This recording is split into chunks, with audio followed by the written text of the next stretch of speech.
साथियों, आप सभी को मेरा नमस्कार। आज हम जानेंगे विभाजकता के नियम के बारे में या डिविजिबिलिटी रूल्स के बारे में। आप सभी ने देखा होगा कि एग्ज़ाम में हम जब बैठते हैं तो हमारा बहुत सा टाइम मैथ के सेक्शन में वेस्ट हो जाता है, क्योंकि वहाँ पे हमें कैलकुलेशन करनी होती है और कैलकुलेशन को फास्ट करने के लिए हमें बहुत से रूल का पता होना चाहिए।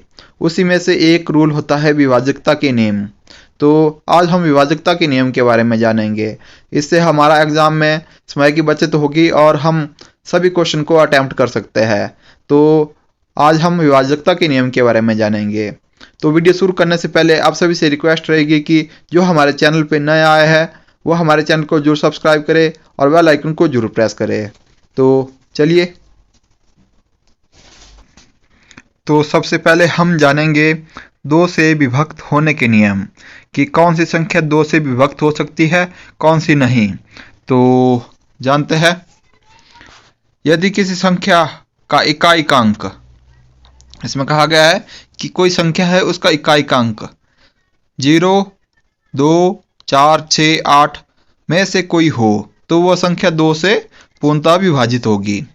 तो इसमें जो भी कोई संख्या होगी, मान लें कि उदाहरण के लिए हमें यहाँ पे संख्या ली हुई है, इसका जो इकाइकांक है या तो वो ये वाला इकाइकांक या तो वो 0 होना चाहिए या 2 होना चाहिए या 4 होना चाहिए या 6 होना चाहिए या 8 होना चाहिए, तो ही वह संख्या 2 से पूर्णतः विभाजित होगी।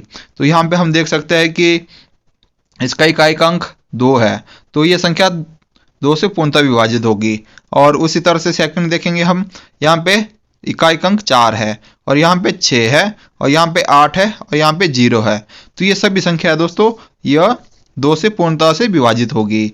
तो नेक्स्ट देखेंगे हम 3 से विभक्त होने के नियम कि 3 से कौन कौन सी संख्या विभक्त हो जाती है। तो सब इसकी जो रूल है, यदि दी गई संख्या के सभी अंकों का योग, यहाँ पे सभी अंकों का योग 3 से पूर्णतः विभक्त हो जाए तो वह संख्या 3 से पूर्णतः विभक्त होगी। इसको हम इस तरह से समझेंगे कि कोई संख्या दी है, ठीक है दोस्तों, उसके जो जितने भी अंक है, अंक मान लीजिए कि ये 4 हो गया, 8 हो गया, 6 हो गया, 5 हो गया, 7 हो गया, ये सारे इसके अंक है। तो इन सभी का योग, जो इन सभी का योग आ जाता है, अगर वो योग वह योग आता है वह 3 से पूर्णतः विभाजित होगा तो वह संख्या 3 से पूर्णतः विभाजित होगी और वो संख्या भी पूर्णतः से विभाजित हो जाएगी। जैसे यहाँ पे एग्जांपल देखेंगे हम, यहाँ पे ली हुई है संख्या तो 75,684, तो इसमें जो ये सारे अंकों का योग है, मतलब कि 7 जमा 5 जमा 6 जमा 8 जमा 4, इसका टोटल जो योग हो जाता है वो होता है 30। और 30 ऐसी संख्या है जो कि 3 से पूर्णतः विभाजित है, तो वह संख्या 3 से भी विभाजित होगी, ये वाली संख्या तो 3 से भी यह पूरी तरह से विभाजित होगी। तो उसी तरह से देखेंगे हम इसका सेकंड उदाहरण। तो यहाँ पे एक संख्या ली हुई है, तो इसके जो सभी अंक है इनको हम प्लस करेंगे, जितने भी ये अंक है इनको हम प्लस करेंगे और उसका जो टोटल योग आ जाता है उसको देखेंगे कि 3 से पूर्णतः विभाजित होगी। तो यहाँ पे देखेंगे जो 25 है यह 3 से विभाजित नहीं होती है, तो इसलिए यह संख्या, जो ये वाली संख्या है, ये भी 3 से पूर्णतः विभाजित नहीं होगी। तो ये एक आसान सा रूल है। तो नेक्स्ट देखेंगे हम 4 से विभक्त होने के नियम। 4 से कौन कौन सी संख्या होती है विभक्त, तो इसकी कुछ डेफिनेशन इस तरह से है, कोई दी गई संख्या 4 से विभक्त तभी होगी जब उसके दहाई और इकाई अंकों से बनी संख्या 0 हो या 4 से पूर्णतः से विभाजित हो। तो इसमें देखेंगे कि जो इकाई और दहाई की संख्या जो अंकों से बनी संख्या होती है वो नहीं तो 0 हो या 4 से पूर्णतः से विभाजित हो। तो जो इकाई और दहाई, इसको इस तरह से समझेंगे हम, ये उदाहरण लिया है हमने, तो इसका जो इकाइकांक 2 है और दहाइकांक 3 है। तो ये देखेंगे कि अगर यह संख्या 4 से विभाजित होगी तो ये पूरी संख्या 4 से विभक्त होगी। तो इसमें देखेंगे इसके इकाई और दहाई अंकों से बनी संख्या दोस्तों क्या हो जाती है, यहाँ पे प्लस नहीं करना है, जो ये संख्या ही देखनी है सिर्फ।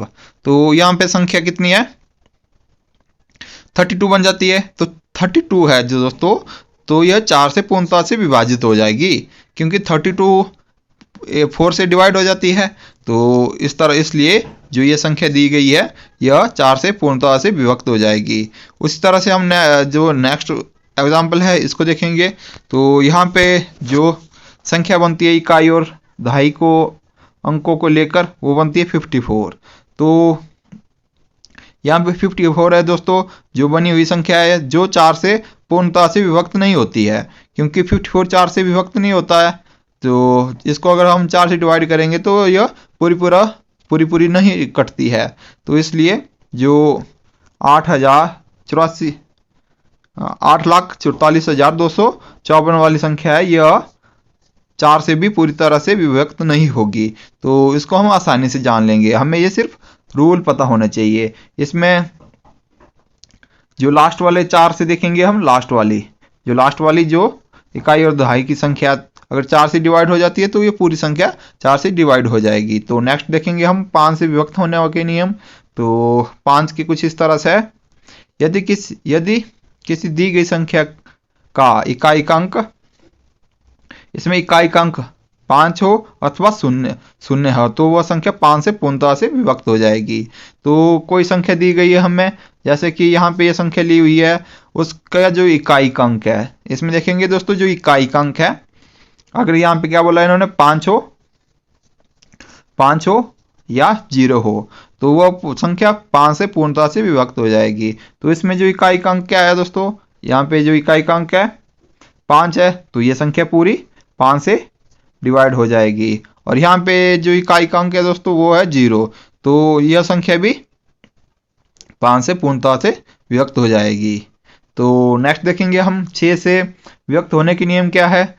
तो इसका कुछ इस तरह से है, यदि कोई संख्या 2 से और 3 से अलग अलग भाग हो जाती है तो वह संख्या 6 से पूरी तरह से विभक्त हो जाएगी। इसमें दोस्तों कहा गया है कि अगर यदि कोई संख्या, पहले 2 से देखेंगे आप, अगर 2 से विभक्त हो जाती है और वही संख्या 3 से भी विभक्त हो जाती है तो वह संख्या 6 से भी पूर्णतः से विभक्त हो जाएगी। तो ये संख्या 2 से हो जाती है तो 2 का नियम के लगाएंगे हम, यहाँ पे 2 से ये कट हो जाएगी, तो क्योंकि इसके लास्ट इकाई अंक 4 है और यहाँ पे इकाई अंक 8 है, तो यह संख्या 2 से विभक्त हो जाती है। उस तरह से 3 से देखेंगे इसको, इन सभी को प्लस करेंगे और जो इसका टोटल आएगा वो भी 3 से देखेंगे, अगर विभक्त हो जाता है तो ये संख्या पूर्णतः से 6 से भी विभक्त हो जाएगी। उसी तरह से ये देखेंगे, तो दोस्तों यहाँ पे जो ट्रिपलेट है तो इसका जो टोटल योग आ जाता है वो आ जाता है 24। तो 24 दोस्तों 3 से पूर्णतः से विभाजित है, और तो इसलिए यह संख्या दोस्तों, जो ये वाला दोनों संख्या है, यह 8 से भी पूर्णतः से विभाजित होगी। तो नेक्स्ट देखेंगे हम 7 से विभक्त होने की नियम क्या है। तो इसका कुछ इस तरह से है दोस्तों, ये लंबा है दोस्तों, इसको समझना, ठीक से समझना इसको। 7 का विभाजकता का नियम कुछ इस तरह से है कि दी गई संख्या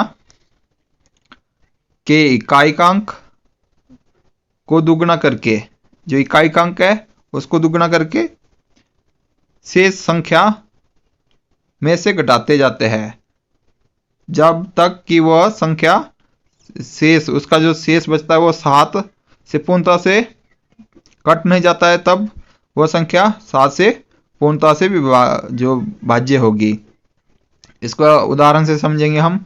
तो जैसे ही दी गई संख्या के इकाई का अंक को दुगना करके शेष संख्या से घटाते जाते हैं, जब तक कि शेष संख्या 7 से कट ना जाए, तो वह संख्या 7 से पूर्णतः से विभाजित होगी। तो कोई संख्या है दोस्तों, ये संख्या ली हुई है, तो इसका जो इकाई अंक है, तो इकाई अंक क्या है यहाँ पे 7 है। तो यहाँ पे डेफिनेशन के अकॉर्डिंग जो इसका जो इकाई अंक है वो है 7। तो 7 को क्या करेंगे हम, इकाई अंक दुगना करके, तो 7 का दुगना कितना हो जाएगा, 7 दूनी 14, तो 14 हो गया। तो उसके बाद ऐसा बोलता है कि फिर उस शेष संख्या से वो संख्या घटानी है, जो शेष संख्या है तो शेष संख्या से घटाते जाते हैं, वो उससे उसको घटाएंगे हम। तो यहाँ पे शेष संख्या क्या बच जाती है अब 1680, तो उससे करेंगे हम अब इसको माइनस। जो ये संख्या होती है जो इसको दुगना करके आई है उसको करेंगे हम माइनस। तो ये प्रोसीजर हम कब तक करेंगे, जब तक कि वह संख्या 7 से कट ना जाए।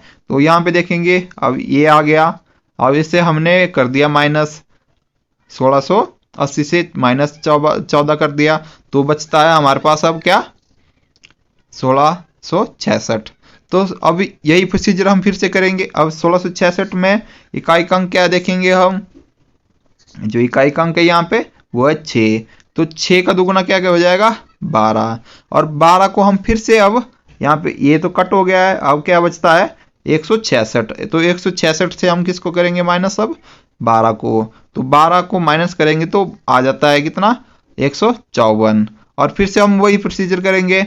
अब 154 है, ये संख्या बन गई है। 154 का जो इकाई अंक क्या है दोस्तों वो है 4, तो 4 का दुगुना क्या हो जाता है 8, और 8 को किससे करेंगे अब माइनस, अब 4 तो हमने ले लिया था और बचता है 15, तो 15 से करेंगे 8 को माइनस, तो बचता है 7। तो 7 दोस्तों 7 से पूर्णतः से विभक्त है, तो इसलिए ये वाली संख्या दोस्तों 7 से पूर्णतः से डिवाइड हो जाएगी। तो इसका कुछ नियम इस तरह से है, तो आप आशा करता हूं कि आप इसको समझ गए होंगे। तो नेक्स्ट देखेंगे हम 8 से विभक्त होने के नियम क्या है। तो 8 के कुछ इस तरह से है, यदि किसी संख्या के अंतिम 3 अंक या तो क्या होना चाहिए 3 अंक जो लास्ट वाले 3 अंक है दोस्तों वो या तो शून्य हो या 8 से पूर्णतः से विभक्त हो। इसमें हम देखेंगे कि लास्ट वाले 3 है, तो लास्ट वाले 3 या तो शून्य होने चाहिए या 8 से पूर्णतः से विभक्त होने चाहिए। तो वो पूरी संख्या दोस्तों, वो पूरे वाली संख्या 8 से भी पूर्णतः से विभक्त हो जाएगी। तो उदाहरण के लिए हम देखेंगे इसके जो 3 अंक है वो है 824, तो 824 देखेंगे हम 8 से डिवाइड हो जाएगा कि नहीं हो जाएगा, तो 824 8 से डिवाइड हो जाएगा, 8 एकम 8, 8 3 24, तो आ गया पूरा डिवाइड हो गया पूरा। तो ये संख्या 8 से पूर्णतः से विभक्त हो जाएगी। उसी तरह से नेक्स्ट देखेंगे, यहाँ पे सिंपल सा रूल है, इसके लास्ट के 3 अंक है वो है शून्य, तो ये संख्या भी 8 से पूर्णतः विभाजित हो जाएगी। और यहाँ पे भी कुछ इस तरह से है, तो इसका लास्ट देखेंगे और वो 8 से और देखेंगे कि पूर्णतः विभाजित है कि नहीं, तो ये संख्या भी पूर्णतः से 8 से विभाजित हो जाएगी। तो नेक्स्ट देखेंगे हम 9 से विभक्त होने के नियम। इसके कुछ इस तरह से है, यदि किसी संख्या के सभी अंकों का योग, यहाँ पे सभी संख्या के अंकों का योग 9 से पूर्णतः विभक्त हो तो दी गई संख्या 9 से पूर्णतः से विभक्त हो जाएगी। तो दोस्तों यहाँ पे भी वही रूल है, तो इसमें देखेंगे हम सभी संख्या जो संख्या दी हुई है, यहाँ पे जो संख्या दी हुई है इसके सभी अंकों का योग, जो अंकों का योग, अब देखेंगे हम यह 9 से पूर्णतः से विभाजित होगा कि नहीं। तो इसका जो हम योग करेंगे 7 + 5 + 4 + 6 + 2 + 3, तो इसका जो टोटल हो जाता है वो आ जाता है 27। तो 27 ऐसी संख्या है दोस्तों वो 9 से विभक्त होती है कि नहीं, तो वो संख्या 9 से विभक्त हो जाती है। तो इसलिए ये वाली संख्या 7,54,623 ये संख्या 9 से भी पूर्णतः से विभक्त हो जाएगी। तो उसी तरह से आगे हम देखेंगे एक उदाहरण लेके, और तो यहाँ पे एक उदाहरण लिए हुआ है, तो इसका हम टोटल देखेंगे कितना आ गया 33। तो ये संख्या देखेंगे अब 33 9 से डिवाइड हो जाता है कि नहीं, तो 33 है उसके वो 9 से डिवाइड नहीं होता है, क्योंकि 9 के टेबल में 33 आता ही नहीं है, तो इसलिए यह संख्या 9 से पूर्णतः से विभक्त नहीं होती है। और ये संख्या पूर्णतः से विभक्त हो जाती है क्योंकि इसका योग 27 है और 27 9 से डिवाइड हो जाता है, परंतु जो 33 है यह डिवाइड नहीं होता है। तो आप समझ चुके होंगे। तो नेक्स्ट देखेंगे हम 10 से विभक्त होने के क्या नियम है। तो उसके इस तरह से कुछ, यदि किसी संख्या का इकाई का अंक, यहाँ पे इकाई का अंक 0 हो तो वह संख्या 10 से पूर्णतः से विभक्त हो जाएगी। इसका सिंपल सा रूल है। इसका इकाई अंक अगर शून्य होगा तो वह 10 से पूर्णतः विभक्त हो जाएगी। तो यहाँ पे देखेंगे हम, यह संख्या इकाई अंक कौन सा है, 0 है। यहाँ पे भी कौन सा है, 0 है। तो यह संख्या पूर्णतः से 10 से विभक्त हो जाएगी। तो नेक्स्ट देखेंगे हम 11 से विभक्त होने की नियम क्या है। तो इसके कुछ इस तरह से है। यदि किसी संख्या के विषम, अब इसको भी थोड़ा समझना पड़ेगा दोस्तों। यदि किसी संख्या के विषम और जो विषम स्थान है, जो विषम वाले स्थान है और सम वाले स्थान है पर अंकों के योग, जो विषम वाला स्थान है और सम वाला स्थान है उनके अंकों का योग, अब उन सभी को हम प्लस करेंगे, उनके अंकों का योग का अंतर या तो 0 हो या 11 का गुणज हो, तो वह संख्या 11 से पूर्णतः से विभक्त हो जाएगी। इसको हम उदाहरण से समझेंगे। तो यहाँ पे देखेंगे हम उदाहरण इसका। तो यहाँ पे देखिए जो 9, 5, 7, 4, 4, इसमें देखेंगे हम जो सम संख्या है कौन सी है, सम वाला स्थान है। तो सम वाला स्थान कौन कौन है इसमें, तो फर्स्ट आ जाता है विषम, मतलब 1 नंबर पे, 2 नंबर पे, 3 नंबर पे, 1 पे, 2 पे, 3 पे, 4 पे, 5 पे। तो इसमें जो सम वाले देखेंगे हम सबसे पहले, सम में क्या क्या है, एक तो है सबसे पहले 4, क्योंकि सम संख्या कौन कौन सी है, 2, 4, 6, ये सम संख्या है। तो सम संख्या के स्थान पर क्या है, 4 है। और दूसरी जो सम संख्या है उसके स्थान पर क्या है, 5 है। तो ये देखेंगे। और अब देखेंगे हम विषम संख्या कौन कौन सी है। विषम संख्या में कौन है सबसे पहला अंक, 4 है, ये देखेंगे 4 है। उसके बाद विषम संख्या कौन सी है, 7 है, क्योंकि 3 पे है तो ये विषम संख्या है, तो 7 है। उसके बाद विषम संख्या कौन सी है, 9 है। तो ये संख्या, अब इनका अंतर देखेंगे। अब इनको हम प्लस करेंगे तो फिर देखेंगे हम इनका अंतर या तो 0 हो या 11 हो, 11 का गुणज हो। तो यहाँ पे देखेंगे इनको प्लस करके क्या आ जाता है, 9 आ जाता है। और इनको प्लस करके आ जाता है 20। तो 9 और 20 का जो अंतर है देखो दोस्तों, वो है 11। क्या है इसका अंतर, 11। तो अब देखेंगे कि हम जो 11 है यह इसमें बोला गया है कि यहाँ पे अंतर या तो 0 होना चाहिए। अगर यहाँ पे 0 होता तो भी ये संख्या, जो यहाँ पे 11 है, यहाँ पे अगर 0 होता तो भी ये संख्या 11 से पूर्णतः से विभक्त होती। या दूसरा इन्होंने क्या बोला है, या 11 का गुणज होना चाहिए। तो 11 का गुणज होना चाहिए मतलब 11 से कटना चाहिए या 11 के टेबल में आना चाहिए। तो 11 के टेबल में आ जाता है, तो 11 कम 11। तो इसका मतलब कि ये संख्या, जो ये वाली संख्या है, यह 11 से पूर्णतः से विभक्त हो जाएगी। तो आशा करता हूं कि आप समझ गए होंगे। तो नेक्स्ट देखेंगे हम 12 से विभक्त होने के नियम। तो 12 के कुछ इस तरह से है।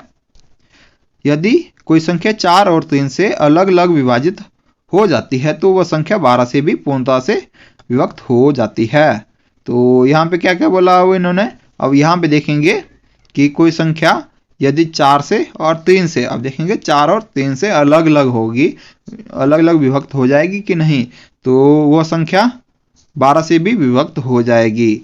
तो यहाँ पे देखेंगे संख्या दी हुई है 70,236।